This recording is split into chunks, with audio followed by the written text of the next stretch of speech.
Hello, hello, hello. Welcome to Safe and Seen with JB and Candy, where leadership gets real, connection drives performance, and guess what? People matter more than process.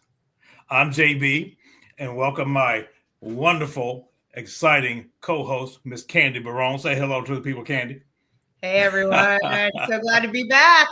Yes, Katie. We have an awesome topic we're going to talk about, and when we were discussing what we wanted to talk about, and this one came along, and this is my jam, and I know it's your jam. But our title of the day, what we're talking about today, people, is soft skills, and more importantly, and more specifically, why the soft skills are actually the hard skills. We're going to get into that. But before we get into that topic, Candy, I would love for each of us to share with our audience why we are so passionate about working with leaders and their teams. And I'm going to let you go first and share why this work means so much to you. Yeah, I think that question is a lot deeper than most of us really think about, and I'm actually going to kind of give two prongs around that because my deeper why is actually something most people might not see the connection to. But my initial why is the fact that when I look at where we have opportunity and possibility, especially in light of everything that's going on right now in the world, and I think about how prevalent the lack of leadership is in a lot of cases, that there is an opportunity for each of us to stand in, first of all, our own sovereignty and power. And so when I think about leadership, it is really standing in our personal power. It's standing in that place of sovereignty. And I also think, and this is something that I would challenge somebody. I think there's still a belief that leadership is for a chosen few, that it is somehow somebody gets knighted and is like automatically, like magically declared, you deserve to be a leader and not so much you. And I actually think that's a load of bullshit because I think every single one of us has the opportunity to lead in the gifts that we were given to put in service to others in this world while we are here at this point in this moment in time. There is no accident that we are here. So I get really fired up when I think about it is every single one of our responsibilities to access our piece of the puzzle and put that in service so that we are creating more conscious cultures and more conscious communities, and we are connecting in a way that we remember that we are spiritual beings having a human experience and that there's this sort of oneness and togetherness. The second piece of that for me is very personal.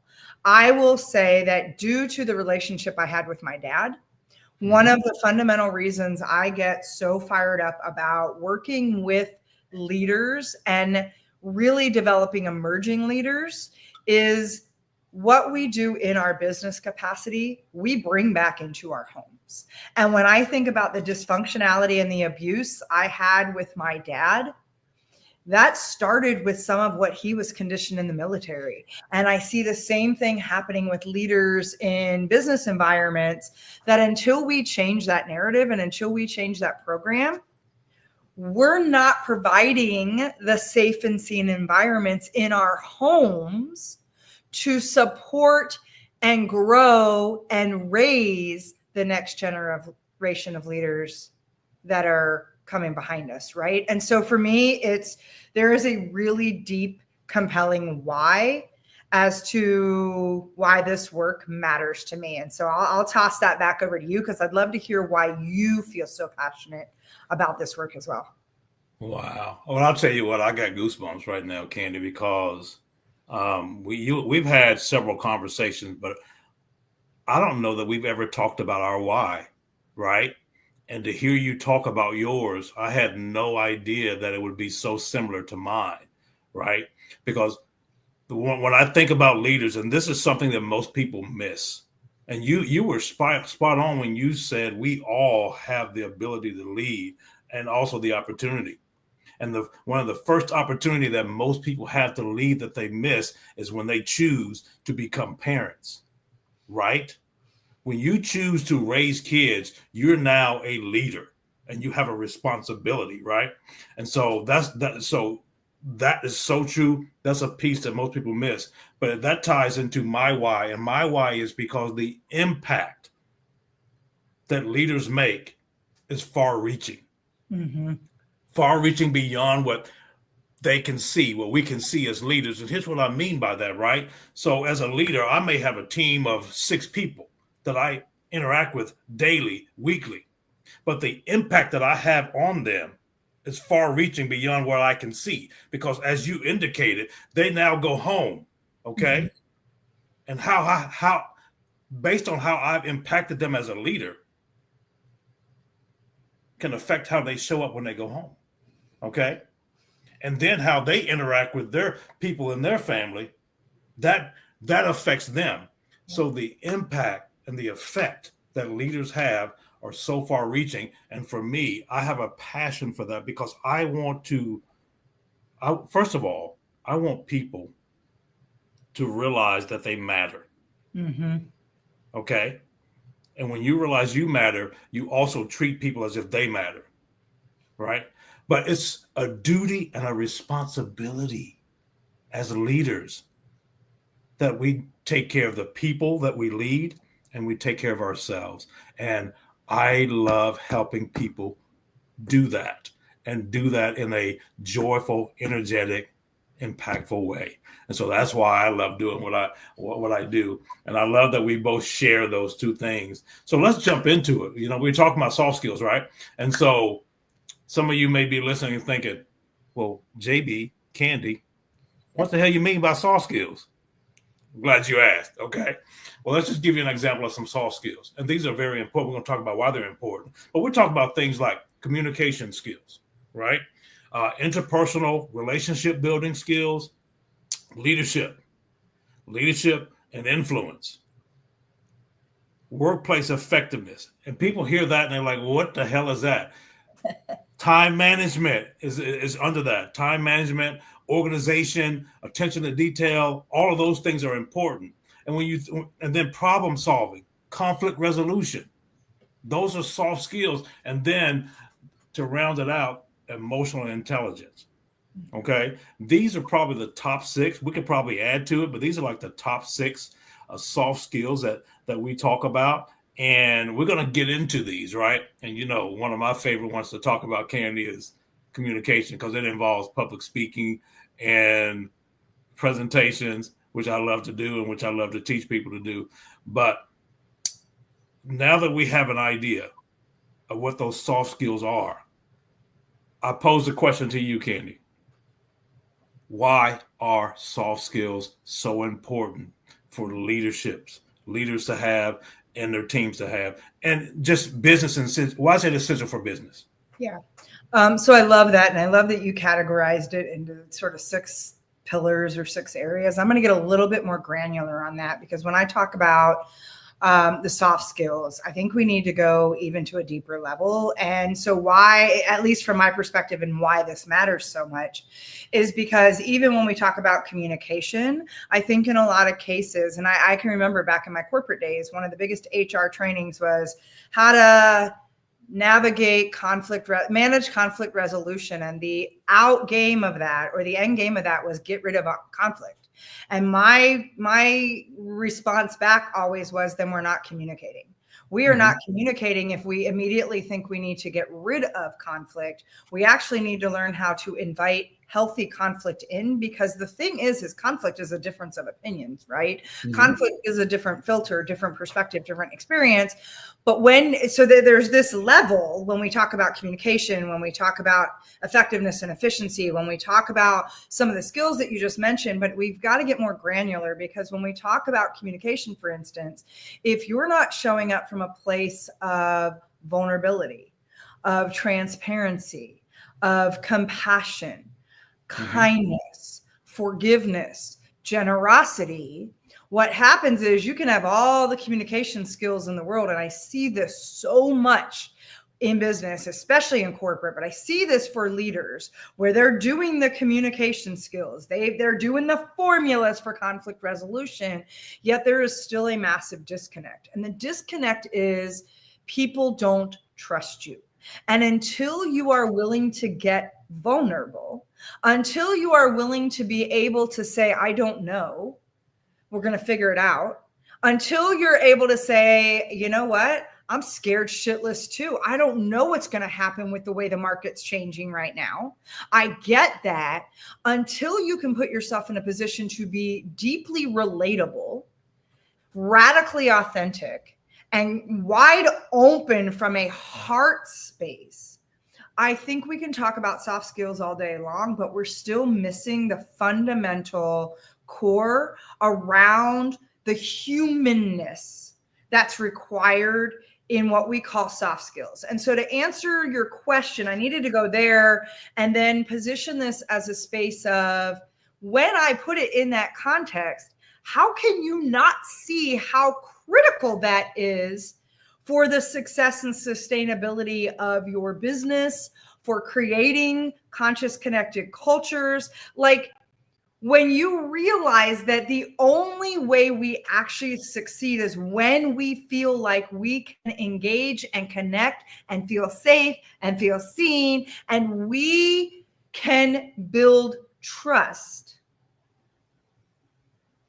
then we can do all of the things that are the risk taking and the things that, when we don't know how necessarily, or we don't know where to lean in, we're willing to jump in anyway, because we have a space where we feel supported. And so for me, if we don't start honing, and most people have not had required training to really understand empathy. Oh, we talk about empathy. It's becoming a business buzzword. We don't understand what empathy really means. But without empathy, how the hell am I ever going to create a psychologically safe work environment where people feel seen and feel like they are safe to be able to show up and push against the status quo, or be able to show up in their quote weirdness and be who they are, or any other factor around that?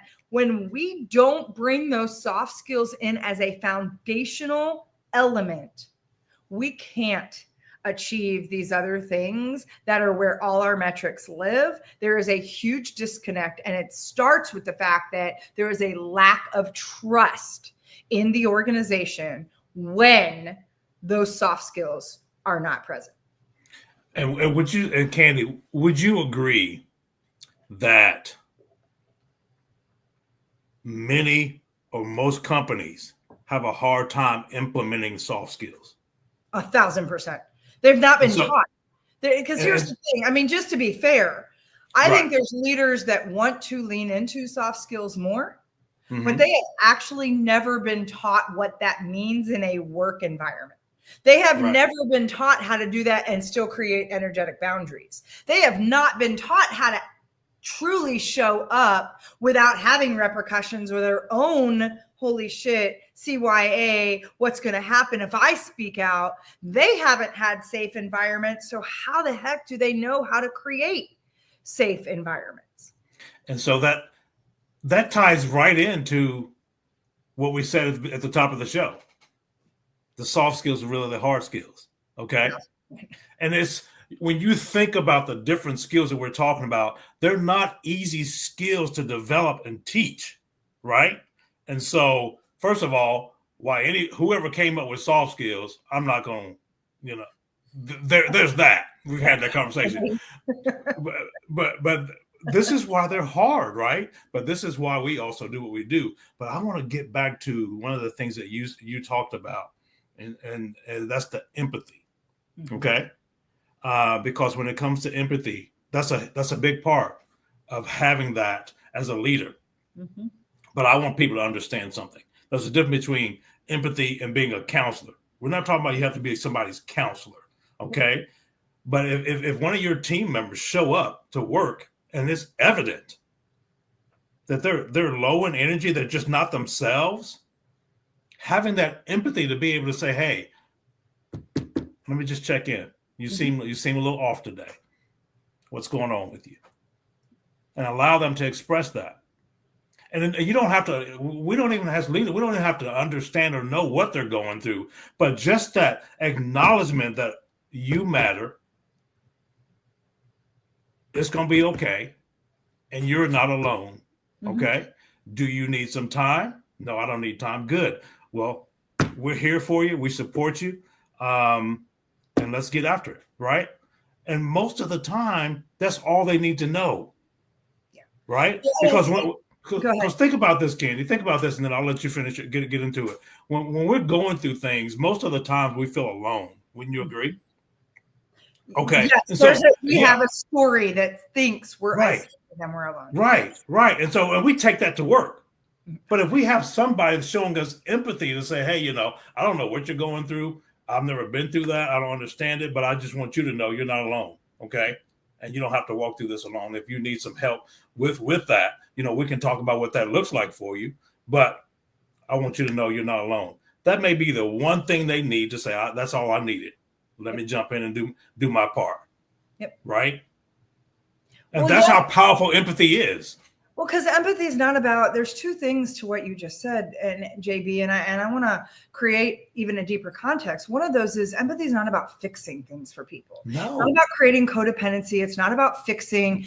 Also, empathy is different than sympathy. Sympathy is, let's see, how do I want to say this? Sympathy enables, empathy holds accountability. And sympathy is and I always give the example when I say this, it's the kid coming and going, the dog ate my homework, and the teacher going, oh, you poor thing, the dog ate your homework. That's so sad.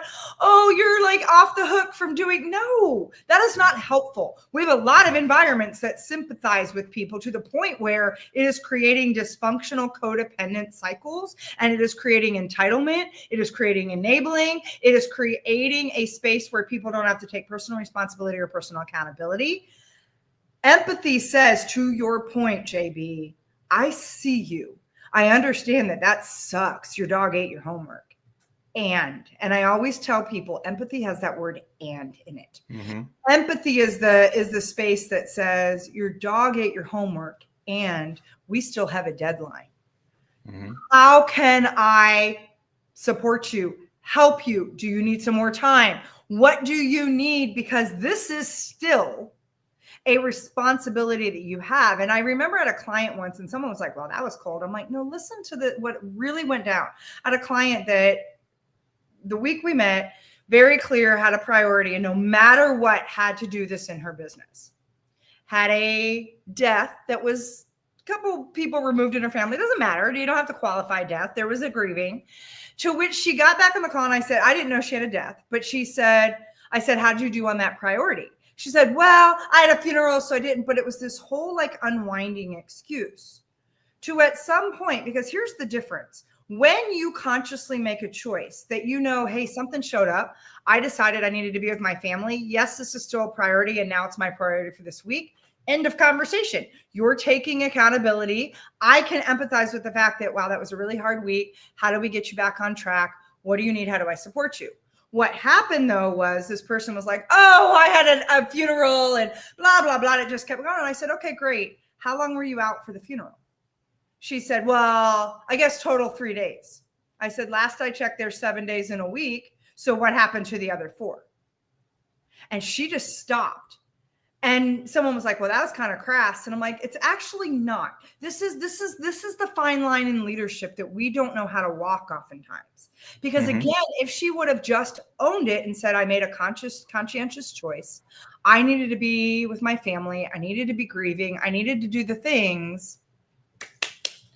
Okay, we reset. Is this still your priority? How do I support you? And how do we build a game plan from here on? It's that simple. But the fact that there was this whole excuse, justification, anytime there's a justification, validation, it is a big fat excuse you are giving. That now she was looking for a cop-out instead of owning the fact that she just chose not to do the thing the other 4 days of the week. And I get that that's kind of a fine line for people, but I want to recognize the fact that one is a very sort of sympathetic, it's allowing someone to just be in their own excuses and their own story. The other says, wow, that was really tough. Are you okay? Do you need more time? Do we need, is this still the thing you want to focus on, or do you want to reset? There, energetically, there's a difference in that. Big difference. Am I making sense in that? Are you kidding me? Perfect sense. And it's a big difference. And it reminds me of this. Okay, you know I'm a big sports fan, right? Same. Coach sports. Yeah, and coach sports. And so when we watch a lot of professional athletes, right? I mean, I do. And hey, the game's still going on, right? How many times have you seen a sporting event, football game, whatever, and you hear about the quarterback? I mean, I heard years ago about Brett Favre lost his father the morning of, right? But he still chose to go out and perform, right? Because he's part of a team. Right. People lose sight of the fact that when you work in a corporation, you're part of a team. And part of the reason why they probably lose sight is because the leadership has not made them feel like they're part of the team. So that's where it starts. But now that's why all of this goes together, creating that culture where people feel like they're part of a team. Now, those excuses that you just talked about, they feel a little bit more weighted because it's like, okay, I can't let my team down. Well, okay? Let's take a but flip now there's side such of a that, disconnect. right? Go ahead. Well, do a flip on that for a second, because I do think, I mean, Brett Favre, I'm not a fan of Brett Favre, but I'm a Bears fan, that's why. But Brett Favre had one of his best games. He had one of his best games ever coming into that game. Now, let's flip that. Simone Biles, also on a team, could not, made a choice, took responsibility and said, my mental health is too much. And her team said, we got you. I also want to make sure that we're showing both sides of this, because Brett Favre made a choice that said, I need to channel this grief right now, or I need to show up for my team. And I eat both sides of this, because I want to be clear. I hear a lot of people look at someone like Simone Biles and go, well, that was a nice cop out. She didn't cop out. No. She said, I cannot perform in a way that's not putting my health at risk, physical, mental, and otherwise.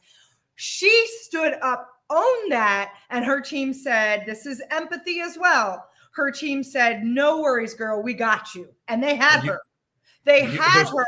And both sides of that are what we're talking about. I really want to stress that. Oh, my. I do not want people to think, see, JB and Candy are saying we got to push through it and show up anyway. No, that is not what we are saying. It is not showing up. Sometimes showing up is being vulnerable in front of the entire world and saying, I can't do this because right now I'm not in a place where my mental health is going to create a space where I'm safe.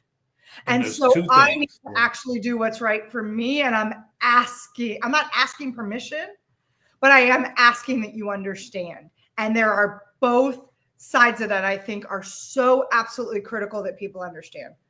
I love that you said that. And that's so important, because there's two key factors. That I want people to understand and not miss when it comes to that. The first factor was open and honest communication.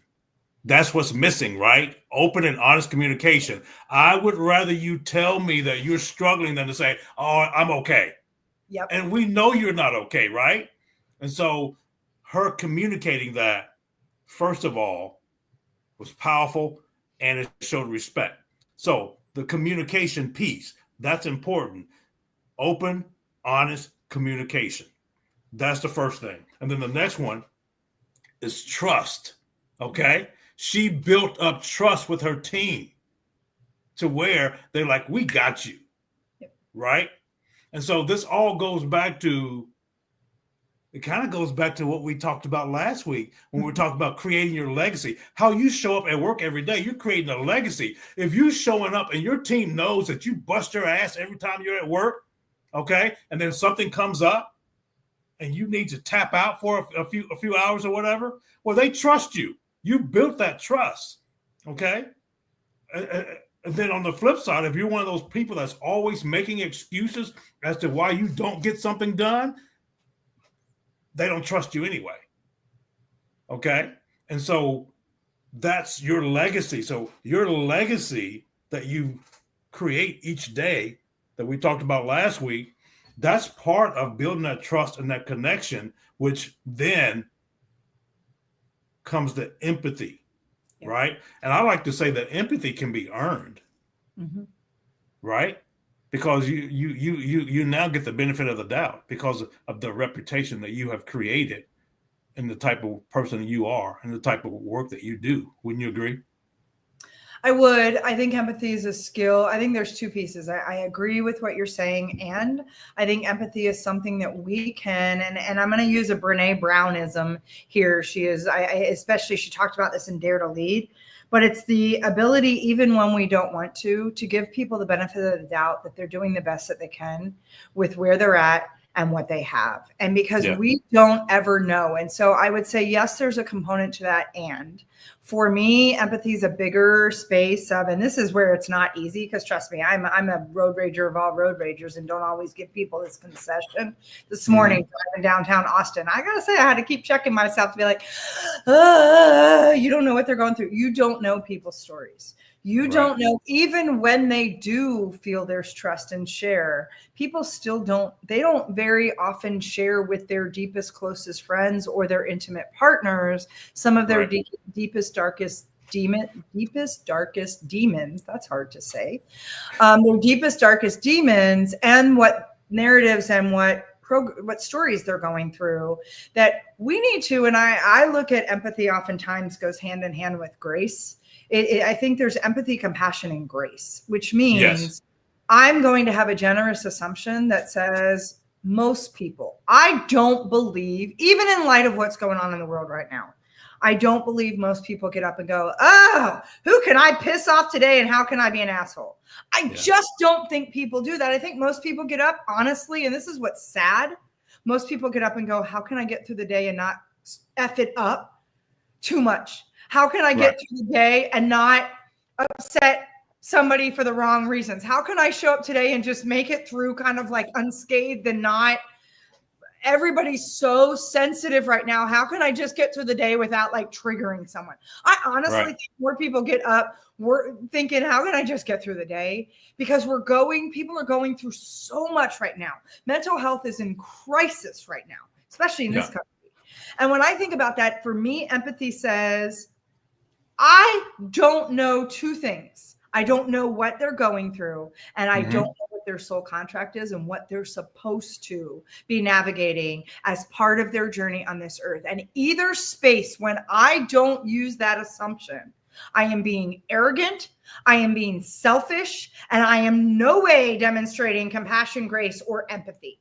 And so Brene Brown said, when you can assume that people are doing the best that they can with what they have, with where they're at, no matter what. Stephen Covey used to do this too in 7 Habits of Highly Effective People, doing his training. He shared a story. He goes, how do you know that that person that cut you off in traffic is not racing to the hospital for their last hour with their loved one? Now, I will say there's also the thought that really in today's day and age, a lot of people just are that being entitled and being assholes.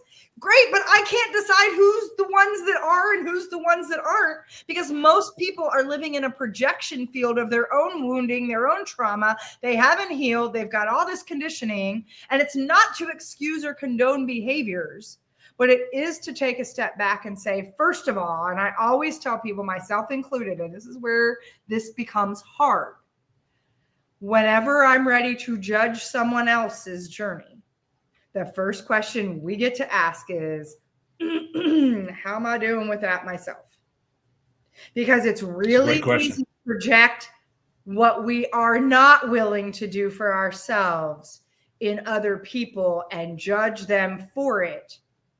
We cannot practice empathy when we're in that energy. And empathy for me is a much bigger space of recognizing we are all having a human experience, that not one of us knows what's going on inside that experience for each other, period.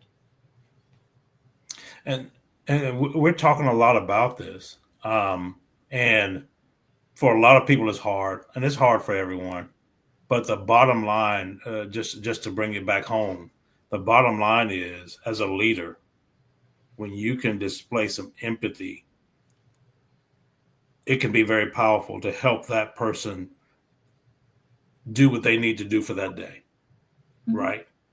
Because you walk in the office, you're dealing with all kinds of shit, and it may be you and your wife just decide to have a divorce, and well, you got to go back, you got to go to work, whatever the case may be, right? You still have to show up at work, you still have to perform, but having that leader say, "Hey, I don't know. I can't I haven't been in that situation, or I have been in that situation. I get it. It sucks.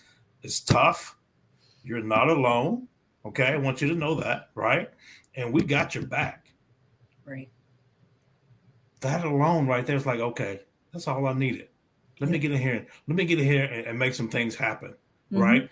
And so it goes a long way just having that. But as you said, people don't really experience. People don't know how to develop that or share that in a safe way, and which is what we're talking about, because it goes back to safe and seen. So I have another question for you. Okay. And this is around the other soft skill of emotional intelligence. Okay, and so when we talk about emotional intelligence, and just to give the audience an idea of what we're talking about, emotional intelligence is things such as self-awareness, self-regulation, okay, being able to manage stress, and choosing. I love this one. Choosing to have a positive attitude, and I don't use that word choosing lightly, because we get to choose the type of attitude that we have, that we wake up, that we're going to carry throughout the day.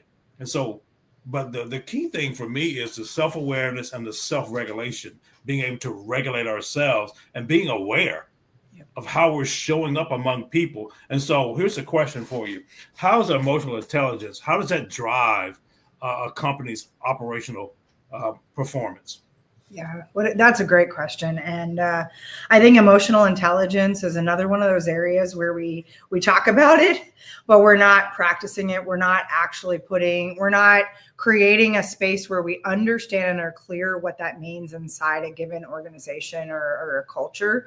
And I think, first of all, the way that drives operational performance is the fact that I do think leadership teams and the culture itself needs to actually take the time to define what they mean by emotional intelligence within that specific environment. And so one of the things that I found is, even a word like vulnerability or transparency, for example, can be a very triggering word depending on how you define it. And so I've sat with leadership teams and full on organizational teams where we've had hour-long discussions. I mean, like multiple hours, sometimes days, talking about that one word, transparency. Because there are some people that are of the belief that transparency is full disclosure, it's honesty to the fullest extent. And there are other people that are like, just like vulnerability, there's a spectrum that says, depending on your role, depending on what context you are operating in, transparency has some boundaries. And I would offer, this is the third leg of the stool of emotional intelligence. It is self-awareness, it is self-regulation, and it is knowing how to create the right energetic boundaries around what is, and again, I'm going to use the Brene Brownism, which is boundaries is simply the space that says what is okay for me and what is not, and what is safe for me and what is not. And so when you understand that we have to have some agreements in any kind of environment where we are interacting and engaging together. It's one of the things I do tremendously when I'm looking at relational leadership in human design and energetic blueprints, because there oftentimes are unconscious, underlying, unspoken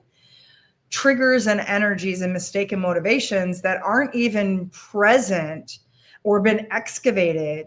Then we're making arbitrary agreements or setting expectations where there hasn't been full understanding, full agreement, full commitment around, for the context of our culture, this is what we mean and this is what we're kind of setting as the bar. You need to start with that first, because then what happens is when you have that self-awareness, you get to say, so how close am I to that level of expectation? Not. What's going on with me? Where am I being triggered? Self-regulation. Because the other thing that happens inside that space that says, and for example, in my design, I have a lot of energy and I have a vibe that walks in the room before I do, that if I'm not in a space, like I just got off the phone and say I got news that someone died or I'm going through a divorce or whatever it is, I might need to say, you know what, is there any way we can reschedule this meeting? Or can I be excused from this meeting? Because right now my energy is not going to be the energy that's going to support and lift up this room. And I don't want to inadvertently bring the level of energy down or the focus in a different space. Like, this is where we need to own our stuff. Because if I'm not able to show up in that positive energy or show up in a way that says I can lead, sometimes the decision I need to make is I need to lead myself first, which means I actually need to not be around other people, because whatever I'm spiraling through, I need space to regulate it first before I inadvertently level a room. Because my energy, for instance, will walk in a room and I can either decimate it or I can lift it up like a congregation. I don't have to say a word. And if I don't understand that about my own energy, my waves, how I get triggered, and I walk in going, ugh, I guarantee there is going to be no positive outcome, and there's going to be no operational performance. It's going to be something that's good that comes out of that situation, especially if I'm the leader creating the tone. And so that becomes fundamentally critical that when we as leaders recognize our patterns, understand our triggers, and know how to speak from a place that says, I need some help right now. I don't think you want me bringing this energy in the room, and right now I'm spiraling. Can we reschedule, or can someone take my place? Because I don't want to inadvertently do more damage than good. We don't have environments in business that allow that conversation very often. And that's the conversation that needs to be happening. And that's the conversation that we're missing as well, right? And when you were talking about, self-awareness, self-regulation, one of the things that came to me that's part of, you correct me if I'm wrong, or if you think it's a difference, but another thing that I think about when I think about emotional intelligence is healthy boundaries. 1,000%. Right. And it's so hard because most of us are not taught how to set healthy boundaries, in our household, let alone at work. Right. But that's a big part of it. Being able to not just set healthy boundaries, but respect boundaries. I mean, have you ever worked with anybody that had no boundaries? That's a pain in the ass to deal with that person, right? And so part of emotional intelligence is being able to set healthy boundaries and also respect other people's boundaries. And I think that's a key piece that's missing in our companies and on our teams as well. Well, I see it as a three-legged stool. It's awareness, regulation, and boundaries. And the thing is if we're not if we don't open up, to your point, to go back to the very thing you said, first piece of emotional or of soft skills is communication. If we are not having those conversations, we're not really communicating. The thing is we think we've got all these skills and tools and processes, and we've got all these like trainings and strategies around communication, but I would put money on the table that most organizations are not effectively communicating. And effective communication starts with the willingness to be vulnerable, active listening, which means you're not just listening to respond. I was just about to say that. And you're listening to the things that aren't being said as much as almost more importantly than what is, because it's always the stuff that doesn't get, that's underlying. It's the tone, it's the energy if we're not reading the room. But the problem is most people are like, we don't have time. I've heard so many leaders, and this is, if you want to, oh man, we're going to have to do a whole episode on pet peeves. One of my biggest triggers when working with leaders is this conversation. Candy, that sounds great, but I don't have time to do that with my people. Are you fucking kidding me? Oh, that's my pet peeve too. Seriously, you don't have time. I actually had one organization I worked with. Their turnover was $4 to $6 million a year. But you got time to go keep recruiting and churning people through a turnstile, but you are not going to make the time to develop your people and create the culture from the ground up. You know what?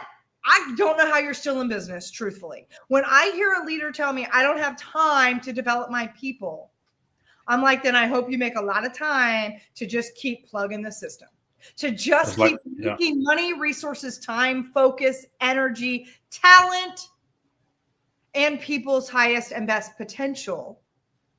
Because if you are not making the time for these conversations to lay the foundation of what really establishes trust, which is the fundamental piece of being safe and seen, I don't know what you're doing, but just churning people through, and you don't get to then stand on your high horse and say, we're all about our people. The hell you are. You're about your bottom line and an instant gratification of how much revenue you can bring in the door. Because if you were about your people, you would not tell me you don't have time to develop them. Well, and as a leader, Candy, to even make that statement is highly irresponsible as a leader, right? Amen. Because that's the biggest part of your job is to develop your people and develop your team to where they're a kick-ass team, okay? To where they're highly productive, right? They're dependable, but also they feel safe enough to be innovative. They feel safe enough, right, to bring their best creativity, to bring their best skills. That's what you signed up to do as a leader. Develop your people. What do you think leading people means? That's what it means, right? That's a whole nother episode, because I got a whole lot to say about what people think leadership is. But leadership is fundamentally one thing: lifting and growing other leaders. It is allowing. Your role as a leader is to crack open the potential and gifts of others so that they can be working and operating and living from their highest and best capacity. And you lead it forward where you are allowing those in front of you to lift you up, and you have a hand back lifting up those as you go along, because it is a constant stance of this. Leadership is all about helping other people lead in their gifts. Period. Right. And I love it, Candy. And I'll tell you this: if you're a leader and you have the mindset that it's all about you, then you're in the wrong mindset. It's not all about you, right? And so if you're a leader and you're looking for people to put you on a pedestal, then you're not the right leader. Because that's not what it's about. So I'm talking to all you leaders out there, okay? Whether you were forced to be pushed into a position to be a leader, or you chose to be a leader. If you have the mindset that it's all about you and you're on the pedestal, then you're not the right type of leader. Right. Yeah, autocratic. Because a true leader is going to see how to lift everybody else up. Well, yeah, a rising tide lifts all boats, right? And autocratic dictatorship is not leadership. And I also want to just stress, leadership has nothing to do with your stupid title and your function. It has nothing to do with job title. Leadership is everyone's opportunity when you lead from what you are here to lead with: your gifts, your talents, how you put things into service for others. Leadership has nothing to do with whether or not you have a title of leadership. Right. Yeah. So never. I don't want to ever hear a leader tell me I don't have time. I'm with you. That's one of my pet peeves. How many say it? Oh, I know. I've heard it before too. And like you, is one of my pet peeves. One of my pet peeves. So let's get into this one before we get to where we're closing up, okay? Because we're talking about creating environments where people feel safe, seen, heard, valued, and respected. Why? Okay. Sounds nice, but why is it essential, Candy? I think it's, I mean, honestly, JB, it's everything that we've talked about. Because Hmm. without it, you don't have a culture. You don't have a team. You have people that are showing up, clocking in, and doing a job. Team is not a bunch of people that are working in the same area together. A team is someone, and going back to sports analogy, the best teams show up for each other no matter what. The best teams, like right now, I'll use the Cubs. The Cubs are they're struggling with their power hitters aren't hitting right now. So Right. others on the team are stepping up to carry the weight where others are falling short. And it's everyone has a role. And when someone can't perform for whatever reason, someone else steps up instead. A team is built on trust. A team is built on a common goal, objective, and drive towards mission and purpose. Bunch of people working together in an environment under an umbrella of a company does not make a team. And so without those fundamental things that allow people to feel safe, seen, heard, valued, loved, respected, and yes, I said love. It's really interesting. When I went back and did some consulting for one of my former companies I worked with when I was in corporate, I showed up for the first training. There was about 40 leaders, and I get introduced by the GM, and he's like, "All right, well, buckle up. This is the woo-woo portion of the program, and this is where it gets all soft and gooey." And I actually literally got up there because this is me, and I said, "No disrespect. I won't say his name, but no disrespect. Let me talk about why." I said, "I guarantee in the next 4 hours, you're going to see why this is single-handedly the most critical thing in your business." Sure enough, I had shared a vulnerable story about something and working with a client. He interjected and said, "Candy, can I offer something right now?" I said, "Of course, this is your training. I'm just facilitating, right?" He got up and then shared about how he had told his team that his wife was recently diagnosed with cancer, and how they stood up, and he just broke down and started to cry. And he said, "I've never felt so supported by a team." Fast forward the following year, he brought me in for 200 leaders, and he said, "Stop." And this is how he changed his tune to introduce me. He said, "I want every eye and all ears on Candy, because for the next 2.5 hours, we're going to talk about love. And we're going to talk about how we love ourselves, we love each other, and we love our clients. And yes, I just said the word love, and you better pay attention." That's the difference when someone starts to see the value. When initially I got introduced, which I'm not going to stand for, this is the soft and woo-woo portion of the program. I'm like, no disrespect, but I'm going to show you why single-handedly this is the thing you need to be paying more attention to. That a year later introduced me and was like, "Buckle up. This is the piece you all need to be paying attention to." I love it. Because Let me tell you. that is what creates team and creates culture. Without it, you have a bunch of worker bees sitting in an environment under an umbrella that are not connected, not engaged, and are not driving a mission and purpose forward in a single direction. And they're not committed. Okay. No. They're not committed. And we know what happens. We know what happens when people aren't committed. The first sign of trouble, they jump ship. Mm-hmm. Oh, 100%. Right. 100%. Right. They jump Not ship. my responsibility. Not my responsibility. Exactly. And then what happens? Production breaks down, right? But going back to one of the things you said about the importance of having that love, that being safe and seen, it's a trickle-down effect, right? And you know who the most important people that you have to deal with, that they feel that? It's your clients, your customers, right? They can feel that if you have that kind of love, that kind of care as a team, that trickles to how you treat them as customers and as clients as well. And they feel that. You also protect, and again, I feel like I'm on a Brene Brown soapbox today, but she talks about how she fired a client because of the way they treated her team. Your team comes first. Richard Branson always stands by this. My team is first. Because if I don't stand up for my team when a client is bullying them, I don't care about my people first. I care about my bottom line. I care about the revenue and the profit.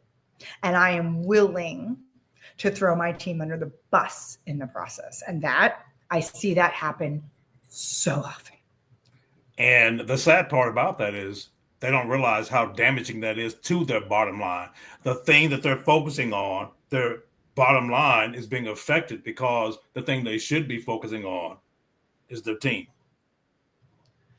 Right. And those clients that are the bullies are the worst clients that erode your profit, that erode your morale, that completely devastate your culture. And you end up with turnover, quiet quitting, attrition, because your top talent walks out the door. And exactly. And we know what that looks like when talent walks out the door. It's expensive. It's expensive. When everybody puts Time, money into recruiting, no one puts money into retention. Why is that? Because it's easier to recruit than actually show up and do the work that you and I are talking about on this call. Because here's the thing, the reason why the soft skills are hard is because it requires a different kind of investment. It's easy to invest in recruiting. Mm-hmm. It is not easy to admit where you have gaps on the development side. Yeah, you just said it. So you just brought it right back home. Okay, that's why it's hard. But are you willing to put in the hard work to get the top results? That's what it's all about. And so people, it's a cop-out. Basically, it's a cop-out. Okay, well, we're just going to put money into recruiting instead of choosing to do the hard work. It's a Band-Aid, right? Which is what most businesses do. They Band-Aid things instead of getting into the root cause. Because the root cause means you got to own your shit. And most people aren't willing to own their shit. And I say that with a lot of love and grace, but I see it time and time again. Yes. So you've heard it from me. You've heard it from Candy. All right. It's all about the soft skills, doing the hard work to develop the hard skills, because the soft skills are really the hard skills. That's what it comes down to. You have been spending time today with Safe and Seen with Candy. We hope that you've enjoyed what we brought to the table. And for all leaders, before I let Candy take us home, for all you leaders out there, it's not about you. It's about the people you lead. It's about the people you lead. So I want to remind you all of this. When you lead through connection rather than control, you build a culture where people feel they belong. Lead boldly, love deeply, and leave your people feeling safe and seen. Thank you all for joining us again on this episode of Safe and Seen. We'll catch you next week.